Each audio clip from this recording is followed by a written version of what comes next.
Brother Melo. Pinagdiriwang nga ngayong Mayo 28 itong National Flag Day, yung pambansang araw ng Watawat, kung saan mapapansin na, Brother Melo, na hitik na sa Watawat ang kahabaan ng Ross Boulevard magmula sa Parañaque, Pasay at lungsod ng Maynila.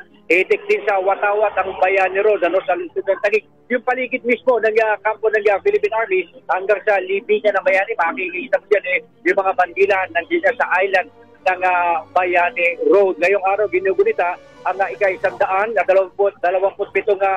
National Flag Day. Ang national emblem o pambansang simbolo sa gisag na unang iwinagayway matapos patalo nga ng Philippine Revolutionary Army ang Spanish, ang mga Espanyol, Spanish forces sa Battle of Alapan sa Imus, Cavite noong 1898. Noong May 23, 1994 naman, in-issue ang Executive Order number 179 na pinalalawig o pinahaba ang panahon ng pagdiriwang ng National Flag Day mula May 28 hanggang June 12 o ang Philippine Declaration of Independence mula sa Espanya. Inihikayat ang lahat ng Pilipino na magwagayway na watawat na Pilipinas sa kanilang tahanan, opisina at mga pampublikong lugar bilang pagpapakita ng pagmamahal sa bayan.